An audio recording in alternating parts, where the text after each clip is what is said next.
Hello uncle, myself Tharni. எனக்கு ஒரு சின்ன டவுட். ஃபார் எக்ஸாம்பிள், இப்போ முஸ்லீம் லேடி வந்து ஒரு ஆண் குழந்தைய பெற்றாங்கன்னா அவங்க சொல்கிறாங்க சின்னத்து பண்ணால் தான் அது முஸ்லீம் குழந்தையாகும். ஏன் அப்படி? அந்த லேடி வந்து முஸ்லீம் தானே, அப்போ அவங்க குழந்தையும் முஸ்லீம் குழந்தையாக தானே இருக்கணும். அது ஏன் அப்படி சொல்கிறாங்க? முஸ்லீம்கள் வந்து ஆண் குழந்தைக்கு சுண்ணத்து பண்ணுறாங்க. அந்த சுண்ணத்துன்னா அந்த விருத்த சேதனம், அந்த தோலை வெட்டுவாங்க இல்லையா, அது செய்கிறாங்க. அது செய்கிறது தான் அது செஞ்சால் தான் ஒரு முஸ்லீமாக இருக்க முடியுமா? அதை ஏன் செய்கிறாங்கன்னு கேட்குறாங்க. எங்கள் மத நம்பிக்கை பிரகாரம் நபிகள் நாயகம் என்ன சொன்னாங்கன்னா, இந்த சுண்ணத்து செய்வது ஆபிரகாம்னா 5000 வருஷத்துக்கு முந்தினவர், நபிகள் நாயகத்துக்கு 4000 வருஷத்துக்கு முந்தினவர். இந்த ஆபிரகாம் என்ற இப்ராஹிம் நாங்கள் சொல்லுவோம், கிறிஸ்தவர்கள் ஆபிரகாம்னு சொல்லுவாங்க. அந்த இப்ராஹிம் என்கிற இறை தூதர் வழியாக நமக்கு சொல்லப்பட்ட ஒரு சட்டம், அதை நானும் சட்டமாக்குகிறேன் என்று நபிகள் நாயகம் சொல்லி அதை நடைமுறைப்படுத்தினாங்க. இந்த சுண்ணத்து செய்கிற ஒரு வழக்கம் வந்து நபிகள் நாயகத்தான் கொண்டு வந்தாங்கன்னு கிடையாதுங்க. கிறிஸ்தவ வேதத்திலேயே அது சுண்ணத்து செய்தல் இருக்கிறது. இயேசுக்கே செஞ்சாங்க. இயேசுநாதரே என்ன செய்து சுண்ணத்து செய்கிற வயசு வந்தவுடனே அவருக்கு சுண்ணத்து செய்தார்கள், விருத்த சேதனம் செய்தார்கள் பைபிளில் இருக்கிறது. இயேசுக்கு செஞ்சிருக்கிறாங்க. இன்றைய தேதி வரைக்கும் எல்லா யூதர்களும் செய்கிறாங்க. இந்த ஆபிரகாமுடைய வழித்தோன்றல் என்கிற வகையில் யூதர்களுக்கு பாலஸ்தீனத்துக்கு போனீங்கன்னா, இஸ்ரேலுக்கு போனீங்கன்னா அனைத்து யூதர்களுமே சுண்ணத்து செய்திருப்பார்கள். முஸ்லீம் மட்டும் செய்யலை, யூதர்களும் செய்கிறாங்க. அப்போ இந்த சுண்ணத்து என்கிற பழக்கம் நபிகள் நாயகத்துக்கு முந்தைய நடைமுறையில் இருந்து அது நல்லது என்ற காரணத்திற்காக வேண்டி அன்றைய கிறிஸ்தவர்கள் கடைபிடித்த, யூதர்கள் கடைபிடித்த அந்த வழக்கத்தை நபிகள் நாயகம் ஏற்றுக்கொண்டு அதை வழிமுறையாக்குனாங்க.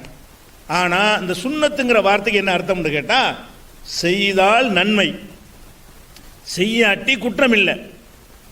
முஸ்லீம் ஆகுறதுக்கு அடையாளம்னு சொல்லலை. சுண்ணத்துங்கிற வார்த்தைக்கு என்ன அர்த்தம்? எதெல்லாம் சுண்ணத்துன்னு சொல்லப்படுதோ அது செய்வது சிறந்தது. அதை செய்யலை ஒருத்தன் வைங்க, அதனால இஸ்லாத்தில் வர முடியாதுன்னு அப்படி கிடையாது. இஸ்லாத்தில் சேருவதற்கு சுண்ணத்து என்பது நிபந்தனை இல்லை. சுண்ணத்து செய்துதான் ஒருத்தர் இஸ்லாத்துக்கு வர வேண்டும் என்று குர்ஆனிலும் சொல்லப்படவில்லை, நபிகள் நாயகமும் சொல்லவே இல்லை. சுண்ணத்துங்கிற வார்த்தையை தான் சொன்னார். சுண்ணத்துனால் என்ன அர்த்தம்னா விரும்பத்தக்கது, செய்தால் நன்மை, அது சிறந்த காரியம் என்கிற அளவில் தான் சுண்ணத்தை பற்றி இஸ்லாம் சொல்லுகிறது. இது எதுக்கு செய்யணும் அதை ஒன்று பார்க்கணும். முஸ்லீம் ஆகுறதுக்காக செய்யவில்லை. ஏன்னா முஸ்லீம் ஆகுறதுக்கு முன்னாடி யூதர்கள் கிறிஸ்தவர்கள்லாம் செஞ்சாங்கன்னு நான் சொல்லிவிட்டேன். அதை வச்சு தான் முஸ்லீம் ஆகுறதுன்னு கிடையாது. அப்படின்னா அனைத்து யூதர்களும் முஸ்லீம் ஆகிடுவாங்க. யூதர்கள் 50 பேருமே சுண்ணத்தான் பண்ணியிருக்கிறாங்க. அப்போ அவங்களாம் முஸ்லீம் ஆகிடுவாங்கன்னா ஆமாம், இஸ்லாம்ன்ற கொள்கையை ஏற்றுக்கிட்டா முஸ்லீம். சரி, அப்போ எதுக்கு செய்கிறோம் அப்படின்னு சொன்னால் இதற்கான காரணத்தை குர்ஆனில் சொல்லலை, நபிகள் நாயகமும் சொல்லலை. இன்றைய நவீன விஞ்ஞானத்தில் வந்து சுண்ணத்து செய்வதால் ஏற்படுகிற நன்மைகளை தனியாக ஆய்வு செய்து மக்களுக்கு சொல்லியிருக்கிறார்கள். சுண்ணத்து செய்கிறது வந்து நல்லது. எந்த அளவுக்கு நல்லதுன்னு சொன்னால், இப்போ அமெரிக்கா போன்ற நாடுகளில் எல்லாம் குழந்தை பிறந்தவொடனே சுண்ணத்து பண்ணி விட்டுறாங்க, கம்பல்சரியாக பண்ணி விட்டுறாங்க. அதை நீங்கள் பார்க்குறீங்க, டாக்டர்கள்லாம் அதை பரிந்துரை செய்கிறாங்க. அதே மாதிரி நம்ம ஜெயலலிதா அவர்கள் வந்து சென்ற முறைக்கு முந்தி தமிழகத்தில் முதல்வராக இருக்கும் பொழுது தொட்டில் குழந்தை திட்டம்னு ஒன்று கொண்டு வந்தாங்க.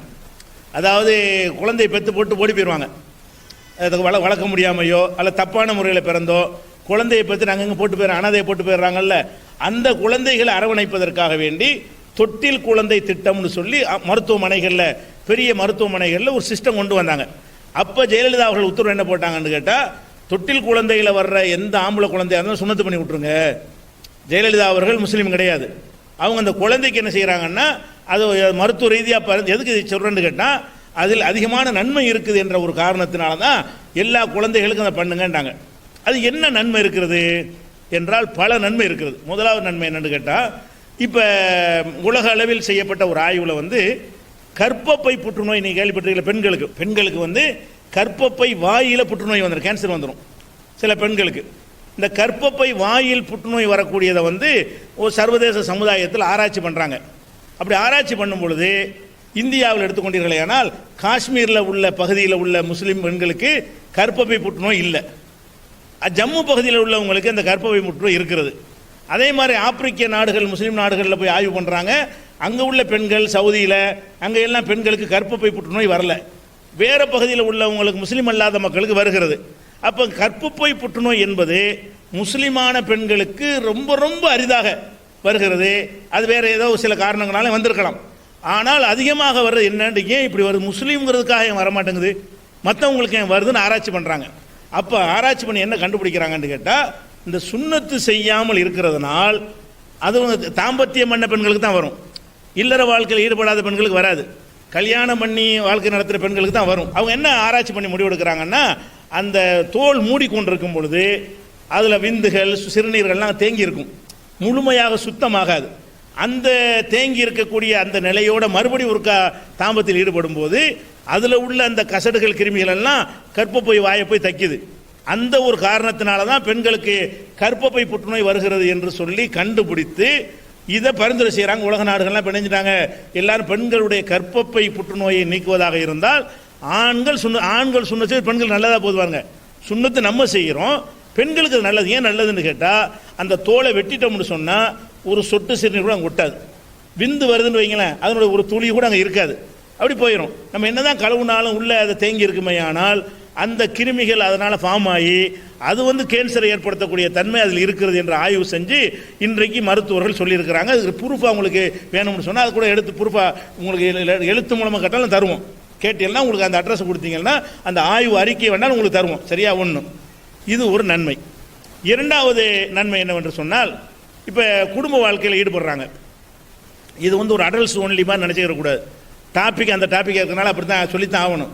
குடும்ப வாழ்க்கையில் ஈடுபடும் பொழுது பெண்கள் ஆண்கள் சீக்கிரமாக அவங்களுக்கு ஸ்கலிதம் ஆயிடுச்சுன்னு வைங்க, தாமதம் ஈடுபடும் போது பெண்களுக்கு சந்தோஷம் கிடைக்காது. தாம்பத்திய வாழ்க்கையில் பெண்களுக்கு முதல்ல உச்சகட்டம் அதுக்கு பிறகு ஆண்களுக்கு வருவது தான் நல்லது அப்படின்னு எல்லாருமே தெரிஞ்சு வச்சிருக்கிறோம். இது எங்கேயுமே படிக்க வேண்டியது கிடையாது.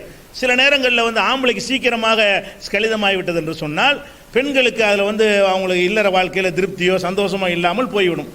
அப்போ இதுக்கு ஆராய்ச்சி பண்ணி முக்கியமாக இதில் பங்கு வகிப்பது சுன்னத்து முக்கிய பங்கு வகிக்கிறது என்று சொல்கிறாங்க. இதை யார் சொல்கிறா? நம்ம தமிழ்வாணன் ஒரு எழுத்தாளர் முன்னாடி இருந்தார், உங்களுக்கு தெரியும், கல்கண்டு பத்திரிக்கை அதை நடத்தினவர்.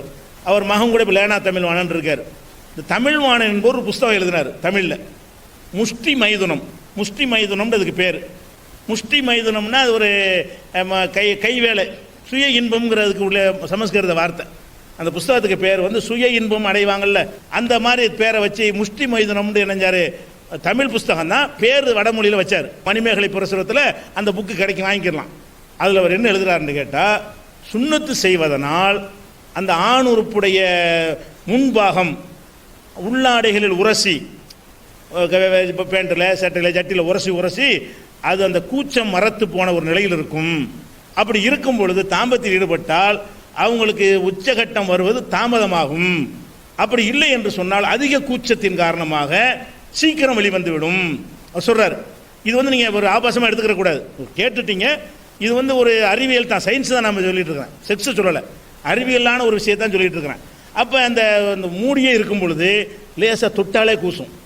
அந்த மாதிரி கூச்சம் தான் அந்த விந்த சீக்கிரம் வர வைக்கிறது.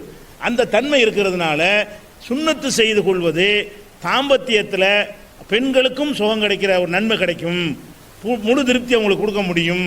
அது இல்லாத சில குறைபாடு இருக்கலாம் ஆம்பளைக்கு, அது ஒரு விஷயம். மற்றதெல்லாம் சரியாக இருந்து அப்படி இருக்கக்கூடிய நேரத்தில் இது இருக்குமையானால் கூடுதலாக உங்களுக்கு நல்லதாக இருக்கும் அப்படின்னு சொல்லி அதை என்ன செய்கிறாங்க, கண்டுபிடிக்கிறாங்க. அப்போ இந்த மாதிரியான ஒரு நன்மை ஒன்று ரெண்டுமே பார்த்தா பெண்களுக்கு தான் நன்மை. சுன்னத்து செய்வதனால் ஒன்று அவங்களுக்கு சந்தோஷம், ரெண்டாவது அவங்களுக்கு கர்ப்பப்பை வாயில் வரக்கூடிய கேன்சரை தடுக்கக்கூடியது என்கிற வகையில் இப்போ கண்டுபிடிச்சு சொல்கிறாங்க. இது ஒரு நல்ல ஒரு காரியம். அந்த ஒரு காரணத்துக்காக இதை நபிகள் நாயகம் சொல்லலை, காரணத்தை அந்த காலத்தில் கண்டுபிடிக்கலை, செய்யத்தான் சொல்லியிருக்கிறாங்க. இப்போ கண்டுபிடிச்சி விஞ்ஞானிகள் சொல்லும் பொழுது இஸ்லாம் சொல்லுதுன்னு பார்க்காம அனைவரும் இதை செய்து கொண்டோமே ஆனால் அது நல்லது அப்படி விளைவிக்கணும். ஆனால் இஸ்லாத்தில் சேர்வதற்கு சட்டம் கிடையாது, சேர்ந்தா தான் இஸ்லாத்துக்கு ஆகணும்னு கிடையாது. அவர் இதை செய்யாமலே முஸ்லீமாக இருக்கலாம், ஆனால் அவர் சில நன்மைகளை இழந்தவர் ஆகிறார், அவ்வளோதான். சிறந்த காரியம் செய்யணும்னு சொன்னால் இதை செய்யணும், அவ்வளோதான்.